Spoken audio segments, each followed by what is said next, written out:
બોલો, શું જાણવા માંગો છો? અને હા, તમને ઇતરસ ન હોય તો આપણે ચાલતા ચાલતા વાત કરીએ. મારી કાર થોડી દૂર પાર્ક કરેલી છે અને હું જાણે બિના વાણકીની નાવની જેમ એની સાથે જ વહેવા નીકળ્યું. આ બધું કેવી રીતે બની ગયું? મારા દિમાગમાં પણ ઘણા સવાલો એકસાથે ઉત્પાદન થવા લાગ્યા. હું એને કંઈ જ ન કહેવા માટે ઇંતજાર પણ ના કરી શક્યો અને ફરી પૂછી બેઠો, શું હું સંવેદનાહીન થઈ ગયો છું? મારી વારે ઘડીએ એક જ વાત એને પૂછવી, શું એને તકલીફ નહીં મહેસૂસ થતી હોય?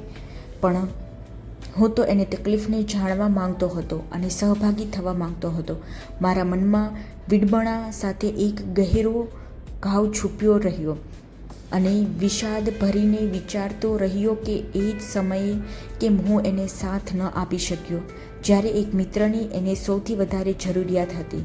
મને તો ક્યારેય કહ્યા કરતી હતી કે એની દરેક વાતો કહ્યા વગર જ સમજી લેતો હોય. મને પૂર્વાભાસ થઈ જતો એની બાબતમાં.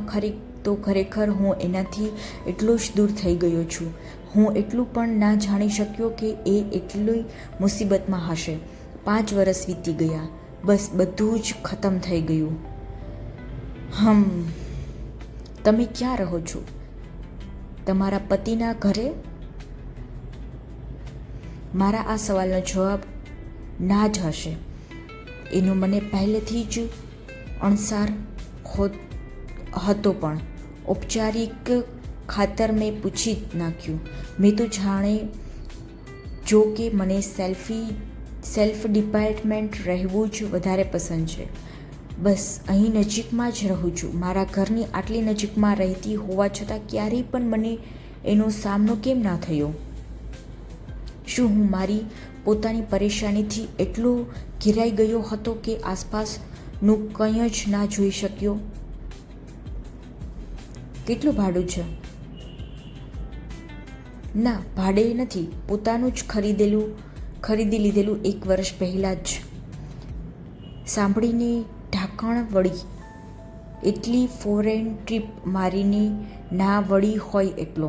આટલી ખુશી તો ક્યારેય પોતાની મનપસંદ કાર ખરીદીને પણ ના મળી હોય એટલી. કેવી રીતે બીજાની ખુશીમાં આપણે આનંદની અનુભૂતિ પ્રાપ્ત કરી લેતા હોઈએ છીએ, પણ હું તો હંમેશા એને મારી પોતાની જ માનતો હતો. હા, કોઈ સંબંધ ના રહ્યો અમારી વચ્ચે, પણ પોતાકું માનવા માટે તારું દિલ સંબંધોનું મહેતાબ પણ તો ન હતું.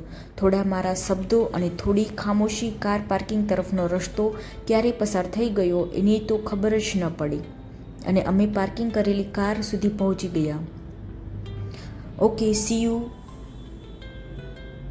Another day, another time. અરે, હજી તો કઈ વાત જ થઈ નહીં અને તું જતી રહી? હા, જવું તો જરૂરી છે. એક પેઇન્ટિંગ અધૂરી પડેલી છે તો એને પૂરી કરવાની છે અને કાલે ઓફિસ પણ તો જવાનું છે. તો ફરી ક્યારે મળી શકશું? જ્યારે તમે કહો ત્યારે. તારો ફોન નંબર ભૂલી ગયા કે પછી ડિલીટ કરી નાખ્યો? મારો નંબર એ જ છે. Okay, I will call you letter. ઘણો સમય વીતી ગયો તારી સાથે વાત કરતા. Good night. મિત્રો, આગળની સ્ટોરી જોવા માટે નેક્સ્ટ પાર્ટ જરૂરથી જોજો. રાધે રાધે.